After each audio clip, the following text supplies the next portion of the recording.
cantando, está pregando o evangelho. Então por que você está aqui? Porque Deus mandou. A gente está aqui porque Deus deu uma ordem direta: ide e pregar o evangelho. Agora, claro que no meio desse de pregar o evangelho, o inimigo quer que a gente pare. O primeiro desafio dele foi com o irmão dele, chamou ele de presunçoso e disse que ele tinha abandonado as ovelhas do pai dele. Ele tinha feito isso? Não. Então não importa. Toda vez que alguma voz vier contra você, ou vier contra qualquer pensamento do que Deus mandou você fazer, você tem que rejeitar, porque o inimigo vai querer falar com você. Aqui ele usou o irmão dele, mas ele poderia ter usado qualquer outra coisa.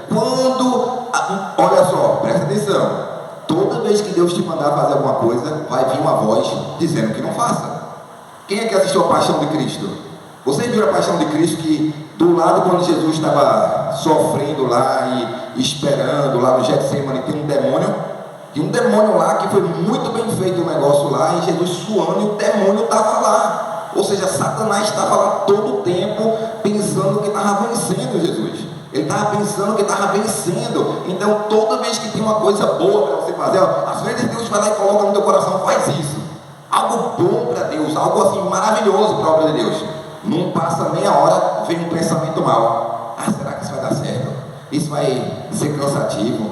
Isso não vai dar certo não. Alguma coisa vai vir na cabeça: o pastor não vai nem deixar eu fazer isso. Ou alguma coisa que o inimigo vai criar para você não se manifestar, ou colocar uma doença, um atrapalho, ou uma falta de provisão, alguma coisa para que você não continue. E na verdade a voz vem para te parar. A voz veio para parar Davi, sim ou não? Veio. Ele era, olha só, ele era o mais novo, e normalmente o mais novo sempre vai respeitar o mais velho, certo? Sim ou não?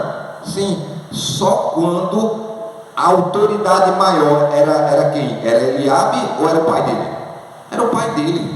Então é isso que eu tenho que entender. Na questão da hierarquia, você tem que obedecer a sua voz, a voz maior. A voz maior era do pai dele. Ele estava lá para obedecer o pai dele, que tinha mandado ele ver como ele estava. Então ele estava debaixo de bênção.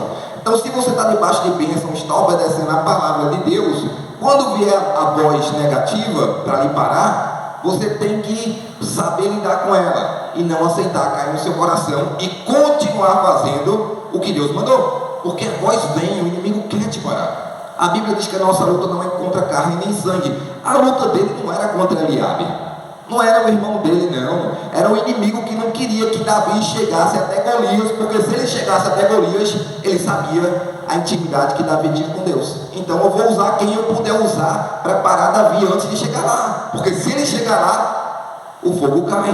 Se ele chegar lá, Golias perde a cabeça. Então entenda como é que é o processo. O inimigo usa pessoas, situações, coisas, como Deus também usa pessoas, situações. Ele dá sinais para te mostrar que Deus é com você.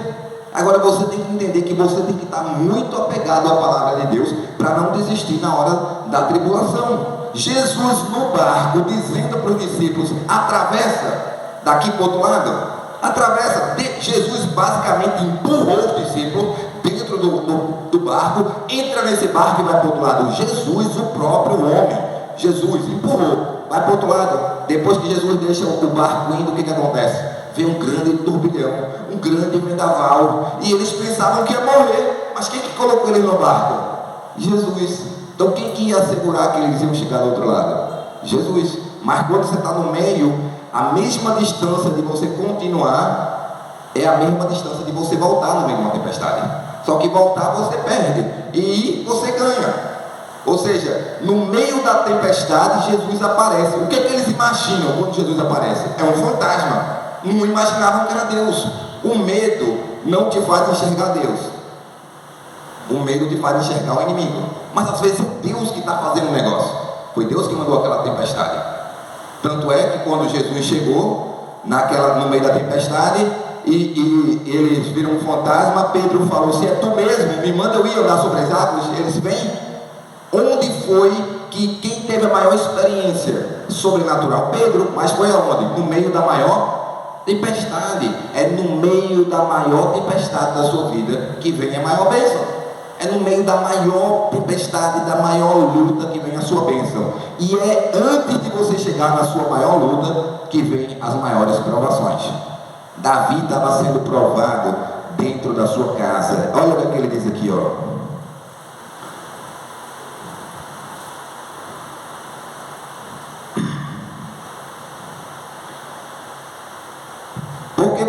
veio aqui? Com quem deixou aquelas poucas ovelhas no deserto? Esse foi o primeiro confronto com Davi. Depois Davi só estava perguntando qual era a recompensa que ele ia ter quando ele vencesse o Golias. Mas aqui foi o primeiro confronto, ou seja, essa foi a primeira dificuldade de verdade que ele teve, foi essa com o irmão dele. Até então, ele ouviu o desafio de Golias, ele perguntou qual era a recompensa. Esse foi o primeiro confronto com o próprio irmão dele, né? Ele disse assim, e disse Davi, né?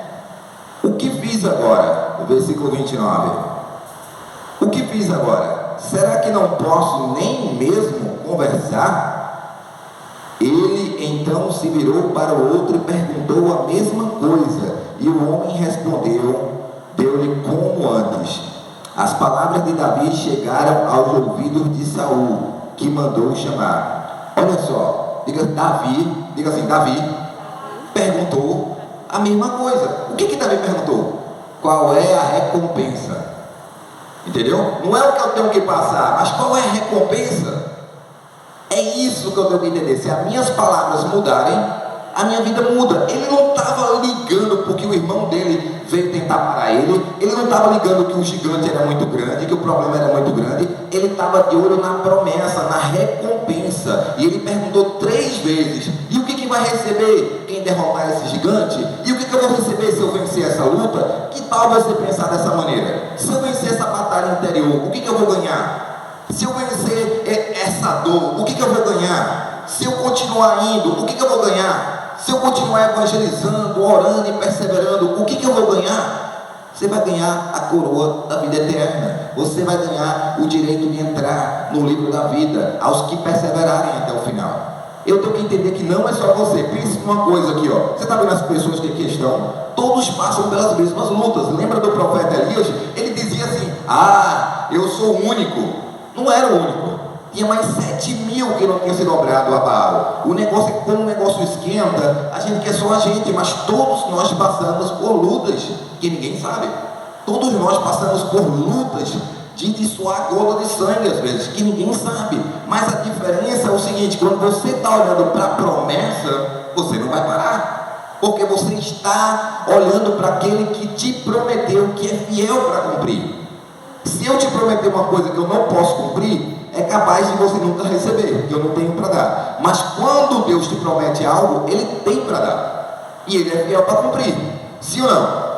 Sim, Ele é fiel para cumprir. Então, a primeira luta foi dentro da sua própria casa. Às vezes a nossa luta aparece dentro da nossa própria casa, porque você quer fazer a obra de Deus, às vezes alguém não quer que você faça, às vezes alguém não lhe apoia, às vezes alguém é contra você. Por que você está fazendo isso tudo? Não precisa fazer isso tudo, não precisa gastar isso tudo com Deus, para que isso aí já é uma loucura, você está ficando fanático e por aí vai.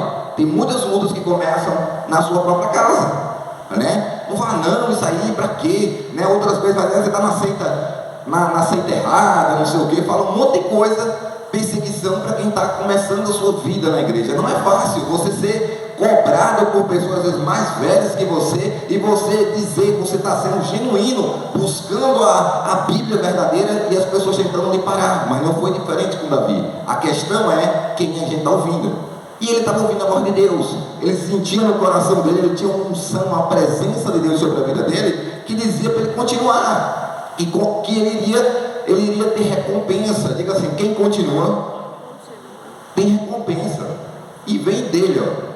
E o que vem de Deus, ninguém para. O que vem de Deus é imparável. Ninguém consegue impedir a bênção de Deus sobre a vida. Ele era o menor, tinha 7 na frente dele. Ou seja, todos os irmãos dele tinham tudo para ser escolhido antes dele. Já tinham os coletes, já eram treinados, já faziam parte da guarda. Mas nenhum deles teve capacidade de derrotar Golias. Estava onde o que ia derrotar Golias? Estava lá atrás, escondido, cuidando de ovelha, que era o pior trabalho que tinha naquele tempo. Não era honrado. O cuidador da ovelha não tinha aquelas roupas bonitas, era só trapos. Estava lá escondido. Por isso que eu digo, eu não posso pensar que as coisas de Deus é igual às do mundo, que não é. Lembra da viúva pobre? Ela botou 2 moedinhas no gasofilácio, mas para Deus a oferta daquela viúva ali foi mais do que a de todo mundo que estava dando muito dinheiro. Deus olha tudo diferente. É tudo diferente. Na percepção de Deus, era Davi que ia ganhar isso aí, mas Davi tinha que andar o caminho dele. Diga assim: mesmo que eu seja como Davi, eu vou ter que lutar as lutas que Davi lutou. Está entendendo? Jesus era filho de Deus. Deus poupou Jesus? Não. Ele morreu de cruz. Ele amava. Então será que Deus amava o filho? Qual é o pai que não ama o filho? Só que ele amou o mundo de tal maneira que entregou o seu único filho. Eu quero te dizer que mesmo que Deus nos ame, Ele não vai impedir às vezes algumas lutas que a gente passe. Mas não quer dizer que Ele não me ama. Ele me ama. Ele quer que eu me torne mais forte e eu aprenda no meio dessas lutas que Ele é comigo. Ele é comigo. E como é que Deus é com você? Ele fala com você. Tem um texto que eu até separei que eu achei legal. Lucas 3:21 fala assim: quando todo o povo estava sendo batizado, também Jesus o foi. E enquanto ele estava orando, o céu se abriu e o Espírito Santo desceu sobre ele em forma corpórea, como pomba. Então veio a voz do céu: tu és o meu filho amado, em ti me agrado. Diz que ele estava orando. Olha só, Lucas 3:21. Todo mundo estava sendo batizado, Jesus estava orando. E isso é algo que a gente vê na vida de Davi. Ele estava orando. Não tem como a gente atrair coisas boas para a nossa vida espirituais se a gente não estiver orando. Muitas vezes a gente passa por esse texto e não repara que ele estava orando antes de ser batizado. Ele estava orando. Davi, ele estava orando quando ele foi obedecer ao pai dele. Você tem que entrar numa conexão com Deus de tal ponto que eu entenda que eu não falo com Deus só na necessidade. Eu tenho que ter uma comunhão com Deus. Para você ter noção, lá em Gênesis capítulo 3, Deus andava sobre o jardim e eles ouviam os passos de Deus. Mas imagina só, e vamos lá imaginar, o que vocês acham que Deus falava com Adão e com Eva? Eles não tinham problema antes do pecado. Não tinha problema. Qual era a conversa que Deus tinha? Eles não tinham necessidade de nada. Eles tinham tudo no jardim. O que você vai falar com Deus? Às vezes ele só fala com Deus o quê? De problema. Deus me ajuda a vencer esse problema. Deus me cura disso. Deus me liberta disso. Senhor, eu estou precisando disso. Mas qual era a conversa que Deus tinha então com Adão e Eva? Se lá não tinha pecado, antes de eles pecarem, eles tinham toda a provisão, eles tinham tudo. O que eles iam falar com Deus? Intimidade com Deus, conversar com amizade com Deus. Às vezes, se você notar, nossa vida com Deus é baseada em coisas que nós estamos precisando. Ser mudados, ser transformados, é uma bênção espiritual, uma bênção financeira, uma libertação, alguém que a gente quer. Então, nós construímos essa vida com Deus em cima de coisas que nós necessitamos. E nem sempre é de amizade, de desfrutar da presença de Deus. Deus, senta aí, vamos conversar hoje aí, como é que o Senhor quer de mim? O que eu posso fazer para te agradar? Entendeu? Porque às vezes, de tanta luta que a gente passa, a gente está acostumado com o cristianismo, que eu falo com Deus somente por causa de necessidade. Entendeu? Eu só ando com Deus por causa das necessidades que eu tenho. Aí Deus me dá um monte de luta, porque a única hora que eu vou falar com Ele é quando eu estou precisando, quando eu estou sem dinheiro, quando eu estou doente, aí eu vou falar com Deus. Já pensou? É para ser assim? Eu creio que não. Eu realmente creio que não. Eu creio que Deus, Ele quer ser seu amigo em todo o tempo. Que Deus quer ser seu amigo na bênção, como os verdadeiros amigos. Eles estão contigo em todo o tempo. Eles estão contigo quando você está bem, quando você está mal, Ele continua com você. Ele não desiste de você. Ele não desiste de você, Ele não desiste de mim. Ele conhece a nossa natureza, Ele conhece as nossas fraquezas, Ele sabe de tudo, mas Ele não desiste da gente. E esse é o verdadeiro amor. É quando ninguém desiste de você. Quando você se sente amado, independente de você ser a melhor pessoa do mundo, a que acerta mais ou a que acerta menos, mas não desiste. E é isso que a gente entende. Por que a gente ama Deus? Porque Ele nos amou primeiro. Não foi a gente que escolheu Deus, foi Ele que nos escolheu. A gente tem que entender isso, Ele nos escolheu. E eu estou trazendo essa reflexão aqui para você entender que até Jesus, sem nenhum pecado, orou no batismo dele. Eu nunca vi ninguém prestar atenção nesse texto, mas Lucas 3:21 diz assim: e enquanto ele estava orando, o céu se abriu, e aí ele foi batizado. Jesus. Agora, vamos lá. Jesus não tinha pecado e orava, falava com Deus. Nós precisamos orar muito mais.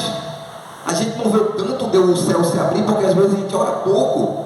E olha que nós temos muito defeito e muitas coisas a serem melhoradas. Jesus não tinha, mas mantinha uma comunhão com Deus todo dia. Ele não estava precisando ser tentado, que senão ele ia cair em pecado.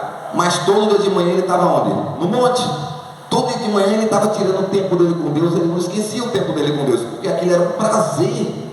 Você não esquece de beber água. Quer dizer, tem gente que esquece, mas não devia esquecer de beber água, né? Mas tem gente que esquece. Mas é uma coisa que eu quero que a gente consiga ver de uma forma diferente o nosso caminhar com Deus. Davi tinha uma forma diferente de caminhar com Deus. Ele tinha todas as dificuldades que nós temos, mas ele começava a se impulsionar a buscar Deus de uma forma diferente, a buscar Deus acreditando num Deus que poderia fazer todas as coisas, que era com ele. Entendeu? Mesmo quando ele errava, ele pedia perdão, ele dizia que queria cair nas mãos do Senhor, mas não nas dos homens. Mas é esse Davi aqui que começa a derrotar o seu maior problema dessa vez, era o Golias. E começou em casa. O que Jesus disse? Se você amar pai, mãe, filho, filha e até a sua própria vida mais do que a mim, você não é digno de mim, de ser meu discípulo.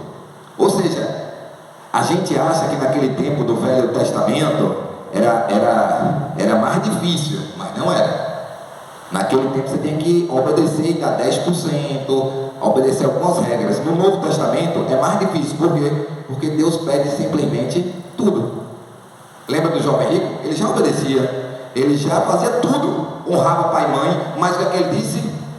Vende tuas riquezas, dá aos pobres e me segue. Ou seja, no Novo Testamento ele pede tudo da gente. Então a gente não tem nem direito de escolher muita coisa. Ele diz, se você está em Cristo, você é nova criatura, as coisas velhas já passaram e esse que se fez tudo novo. Então é diferente, na verdade você não tem escolha. A escolha você já fez de entregar sua vida para Jesus. A gente acha que tem, aí a gente toma a nossa vida de Deus. Aí eu escolho fazer isso, mas na verdade não é assim que funciona no mundo espiritual. Davi teve a primeira dificuldade dele, foi com o irmão dele. E aí olha só, ele não desistiu, ele perguntou de novo, né? Por isso quando chegou, mas Davi, chegou a Saul a fama de Davi, né? Saul disse a Davi, não, aqui eu já pulei um capítulo inteiro. Olha só, versículo 22, Davi disse a Saul, ninguém deve ficar com o coração abatido por causa desse filisteu, teu servo irá e lutará com ele. Olha só, o que a Bíblia diz aqui? Ninguém deve ficar abatido. O que o inimigo quer trazer? Abatimento. Você olha para a situação assim, aí você quer ficar desanimado, você quer ficar abatido, você quer ficar triste. Mas o homem de Deus, o que ele faz? Ninguém deve ficar abatido. Agora imagina só, um monte de homem lá dentro, um exército inteiro, um rei inteiro lá, um rei totalmente protegido, mas isso não protege você do abatimento, da tristeza da alma, não protege você das artimanhas de Satanás. Davi chegou ali e disse o seguinte, olha, eu vou lutar. Agora Davi ele era o menor, ele não tinha essa estrutura, ele não tinha o dinheiro, ele não tinha as armas, ele não tinha nada, mas ele tinha Deus. É isso que quando a gente diz que quando você tem Deus, você tem tudo. Quando você tem Deus, você tem tudo. Ele vai dar tudo no tempo certo. Agora, cada vez que você escolhe Deus e se coloca na linha do tiro, por causa de Deus, Deus te levanta. Lembra de Sadraque, Mesaque e Abednego? Eles foram promovidos imediatamente depois que foram para a fornalha de fogo. Mudou toda a história. Lembra de Daniel? Daniel já servia o rei, mas depois que ele disse que continuou orando 3 vezes por dia, o que aconteceu? Todos do reino tinham que adorar o Deus de Daniel, porque ele foi para a cova dos leões, ou seja, ele passou pela luta, passou pela prova e levou todo mundo junto. O que está acontecendo hoje? Você está passando por uma prova, eu estou passando por uma prova. Quando você passar por essa prova e vencer e glorificar o nome de Deus, você vai levar todo mundo junto com você, para a bênção. Você vai dizer, não, eu estou lá por causa daquela pessoa que lutou por mim e não desistiu. Eu estou lá porque eu não desisti. Eu sou hoje, eu estou onde eu estou hoje porque eu não desisti. Mas antes de ter 500 tem que ter 50, sim ou não? Sim. E antes de ter 5 mil tem que ter o quê? 500. E antes de ter 10 tem que ter 1. E Jesus, ele não vai falando de milhares, ele fala de um. Eles que deixam 99, ele coloca um número acessível, certo? Eu deixo as 99 como pastor para ir atrás de uma pessoa. Diga assim, uma pessoa. É importante. Então nós temos que tratar isso na nossa mentalidade. Ah, só mais uma não. Está repreendido isso. É uma pessoa e toda pessoa é importante para Jesus. E nós temos que trabalhar muito e melhorar muito nessa área para ganhar o máximo de número de pessoas possíveis, né? Eu vi o irmão botando no canal e tal, o irmão Sadraque lá, eu dava glória a Deus, ele está na visão direita.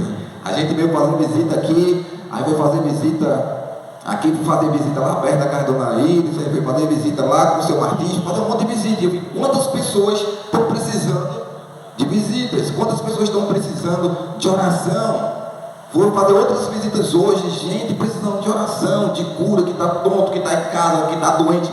E todos nós aqui fazendo visita junto, ainda é pouco, porque Deus quer fazer. Então eu tenho orado para Deus abrir as portas, para a gente ir além, muito além do que a gente está fazendo hoje.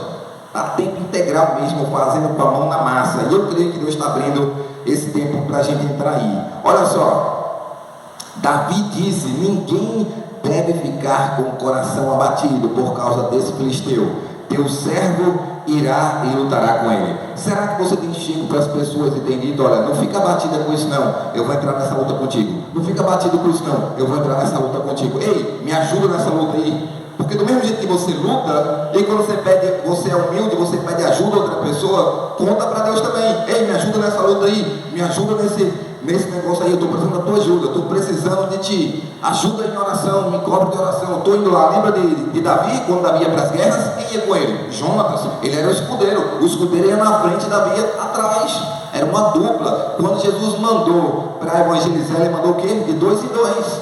Então o que eu quero dizer, melhor é ser 2 do que ser 1. Sempre é melhor ter alguém para estar orando por você. Sempre é melhor você ter uma cobertura que diga assim, olha, eu estou aqui, o que você precisar, eu estou aqui para orar com você. Se precisa entrar nesse fogo, a gente entra junto. Quantas vezes eu não entrei na bocada aí para tirar gente? Muitas vezes. Gente armada, gente que eu nunca nem vi na vida, mas por causa de ovelha minha lá do mutirão, várias vezes eu entrei lá. Não, cara, tá?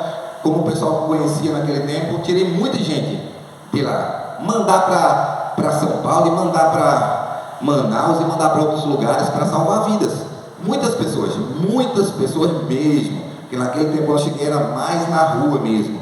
E eu quero dizer, não existe, quando se junta e você tem a proteção de Deus, você entra, você passa pelo fogo, você passa pela água, mas você tem que chegar nas pessoas e dizer o que Davi disse, ninguém deve ficar com o coração abatido. E é o que eu quero dizer para vocês hoje, ninguém precisa ficar com o coração abatido. Nós temos que continuar crendo na provisão de Deus. Essa é a melhor oportunidade de a gente fazer parte do grande milagre de Deus.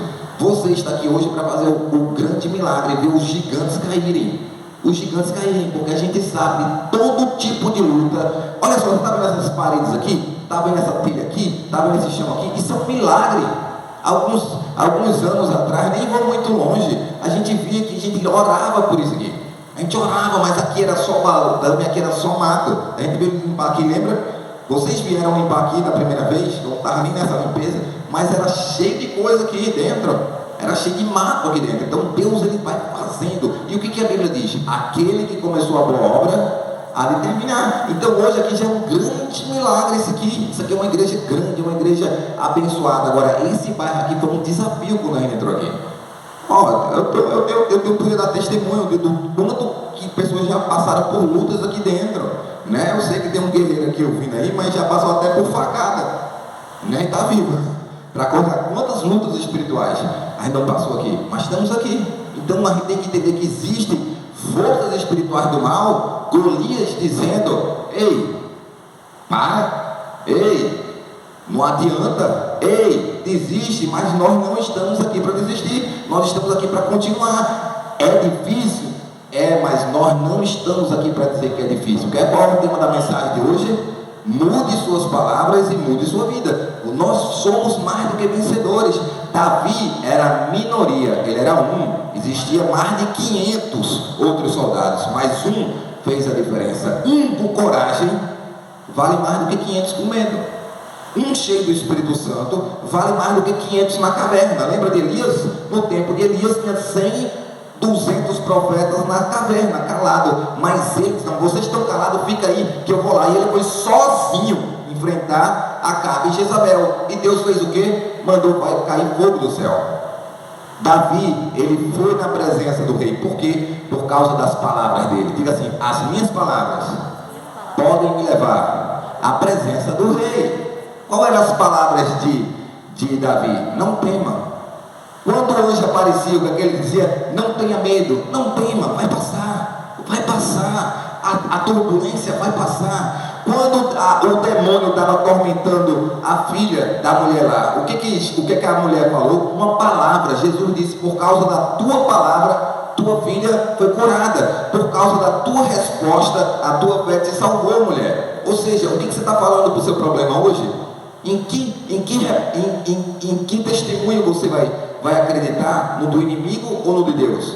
Né? Qual é? O que você vai trazer para você hoje? As histórias que te inspiram. É essa de Davi que diz que ele vai lutar. Não precisa se preocupar, eu vou lutar. Neemias, sozinho, um copeiro do rei, começou a orar, a jejuar, e ele estava vendo. Olha a visão do copeiro do rei de Deus, que ele estava vendo uma restauração na cidade inteira.